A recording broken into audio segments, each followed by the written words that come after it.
You can be free to face any direction, but obviously it will be us talking, so the temptation to face each other is always natural.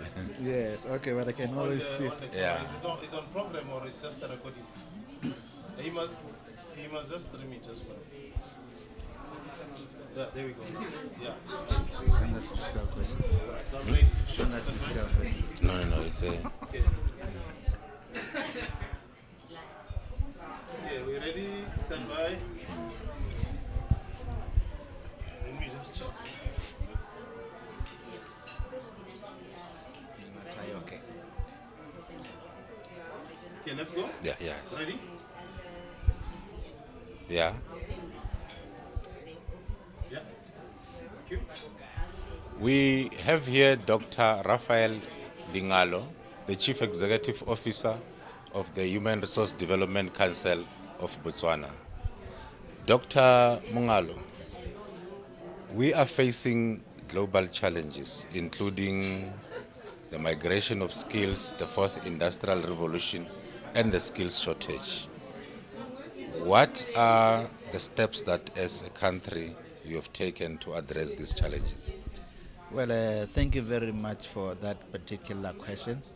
I must indicate that we are also facing the very same problems as you are facing here. I think what we really need to do, as I said in my presentation, is to ensure that we address these challenges as a regional bloc.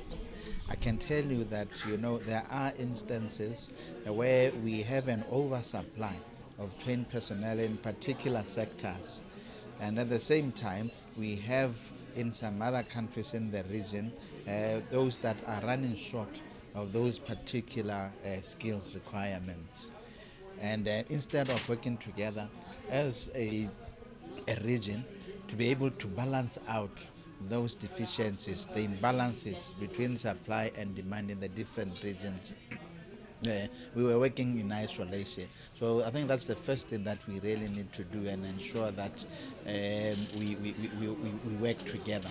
Now, one of the best ways of doing it is also to ensure that there is linkages, as I said, in the labor market observatory. The labor market observatory is used to monitor labor market patterns and trends. Now, if they are linked, we should be able to know the labor market patterns in South Africa. We should be able to know the labor market patterns in Botswana, in Malawi, in Zambia. And that way, we would then be able to compare notes and say, in Botswana, they probably need plumbers. And then which country in the region has an oversupply of plumbers? And then that way, we can, as I say, balance that out. To me, I believe, thank you. Thank you very much. As a follow-up question, we want to know, you have indicated to us some of the things that you're doing, but we want to know specifically as a country, how are you streamlining the supply to match the shortage of skills in particular, particularly in order to respond to the fourth industrial revolution? Yes, well, thank you very much. What we are currently doing is that we are working on developing the National Human Resource Development Plan.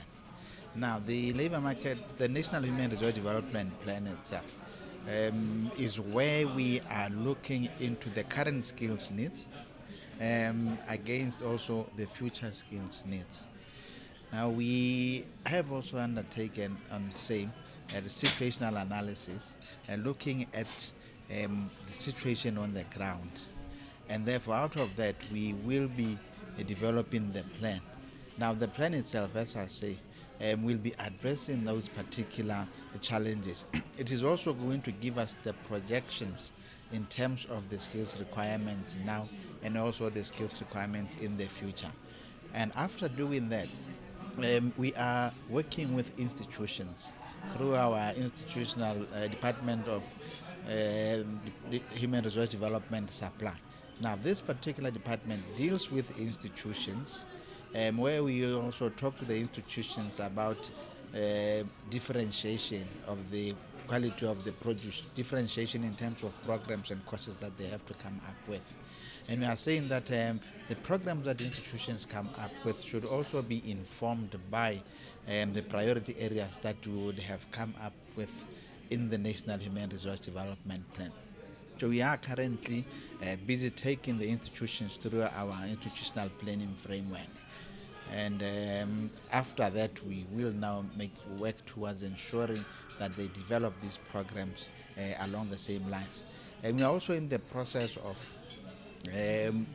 establishing the Tertiary Education Student Support Fund. Now, when the Tertiary Education Student Support Fund is established and administered by the Human Resource Development Council or by us, we will then be able, since we'll be controlling the purse, we will be able to direct the institutions as to what programs they should offer, programs that would be aligned to the National Human Resource Development Plan. One last tricky question. What are the lessons that you have so far learned from the presentations that were made so far in the plenary? Yes, there was the presentation also from Germany on the models, of linking supply and demand, producing relevant, producing graduates that are able to hit the ground running.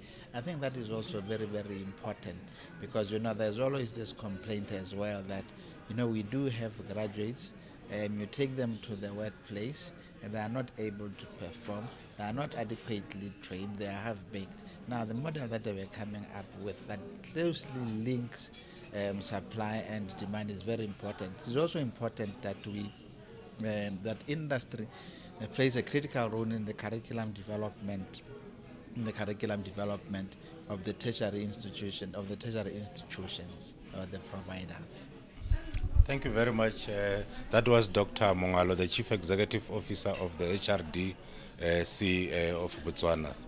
That was him here. Thank you. Thank you. No, thanks. Are you traveling tomorrow? Saturday. Oh, okay. Just an hour. So what station is it? No, they are just recording Just recording for the... for the summit. I work for the department, but not in the